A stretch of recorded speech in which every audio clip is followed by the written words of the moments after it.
अस्सलामुअलैकुम सामीन। 6 रमज़ान मुबारक की तारीख शुरू हो चुकी है। 28 मार्च है। खबर का उन्वान है देश दुनिया की अहम खबरें। वारिस पंजाब डे का चीफ अमृतपाल अभी भी पुलिस के हाथ नहीं आया है। आज खबरों में बताया गया है कि उसको दिल्ली में देखा गया है। उसने हुलिया बदल रखा है। पहले बताया गया था कि उसको फला रियासत में देखा गया है, कभी बताया गया था कि सरहद पर देखा गया है। बहरहाल तरह तरह के दावे किए जा रहे हैं, अभी तक सही पता नहीं चल पाया है। राजस्थान के तमाम अस्पतालों में कल बुध के दिन ओपीडी बंद रहेगी। कल सरकारी डॉक्टर भी काम पर नहीं आएंगे। बता दें कि राजस्थान सरकार और डॉक्टरों के दरमियान किसी मामले को लेकर झगड़ा चल रहा है और डॉक्टर वहां एहतजाज कर रहे हैं।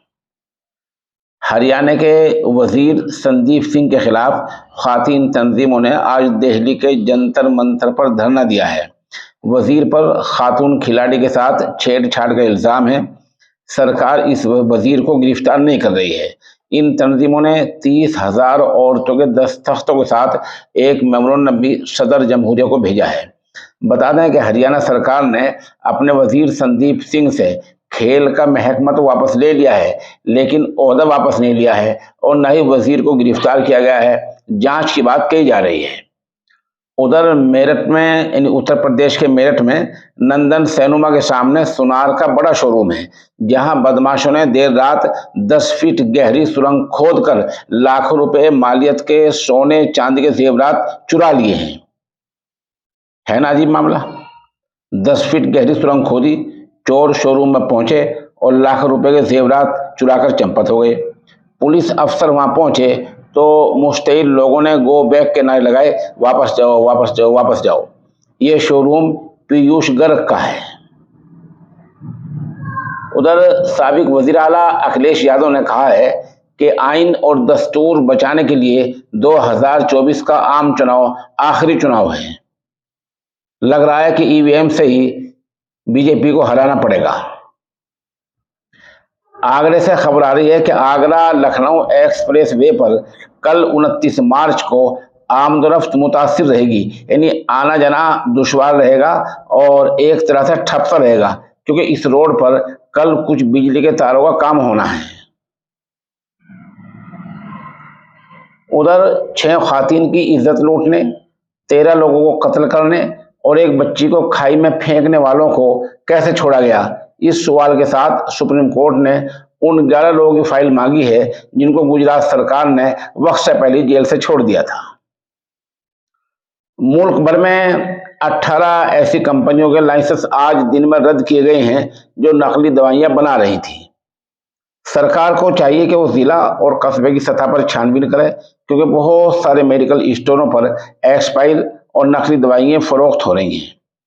ये जो कार्रवाई आज दिन में हुई है, ये मुल्क के 20 सूबों में हुई है। बताया जा रहा है कि 70 से ज्यादा कंपनियों के लाइसेंस चेक किए गए, दवाइयां चेक की गई, तो पता चला कि इनमें 18 कंपनियां जाली दवाइयां नकली दवाइयां बना रही थी, तो इनके लाइसेंस रद्द कर दिए गए हैं।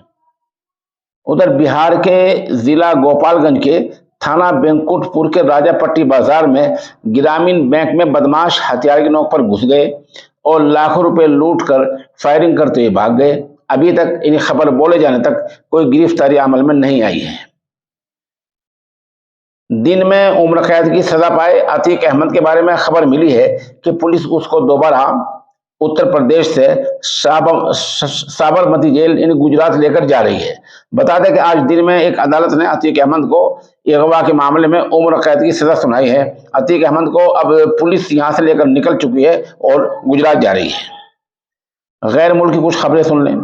सऊदी अरब ने पाकिस्तान को मुस्तहिकीन के लिए 100 टन खजूरें तोहफे में दी हैं। उधर अमेरिका के मैक्सिको सिटी शहर के पास एक पनाहगजीर कैंप है, उस कैंप में आज आग लग गई। आग लगने से 37 लोगों की मौत हो गई है। ये वो लोग हैं जो कागजात पूरे किए बगैर अमेरिका में दाखिल होने की कोशिश किया करते हैं। इनको अगर ये पकड़े जाते हैं, अगर पकड़ ले जाता है तो इनको यहाँ इस सेंटर में रखा जाता है, ये आर्थिक कैंप लगा लेते हैं। इन्हीं को पनाहगजीर कहा गया है। तो आग लगने से 37 लोगों की आज मौत हो गई है। उधर इसराइल के वज़ीर-ए-आज़म नेतन्याहू ने अदालती इस्लाही बिल फिलहाल टाल दिया है और कहा है कि वो बातचीत के लिए तैयार हैं। साथ ही ऐलान किया कि बिल लाकर रहूंगा। मतलब ये कि पूरे इसराइल में वहाँ के वज़ीर-ए-आज़म नेतन्याहू के खिलाफ एहतजाज, धरने, मुजाहरे जारी हैं। वजह उसकी है कि नेतन्याहू वहाँ सुप्रीम कोर्ट के अदालत के इख्तियारात को कम करना चाहते हैं, तो तमाम लोग सड़कों पर आ गए हैं। वज़ीर-ए-आज़म के इस ऐलान के बाद भी लोगों ने कहा कि होशियार रहो, सड़कों पर ही टिको, जाओ ना, क्योंकि पता नहीं कब नेतन्याहू धोखा दे दें।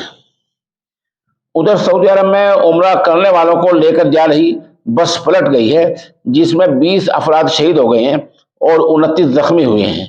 बताया जाता है कि बस के ब्रेक फेल हो गए थे। ये मुसाफिर अलग अलग मुल्कों के थे। ये वाकया 24 घंटे पहले का है।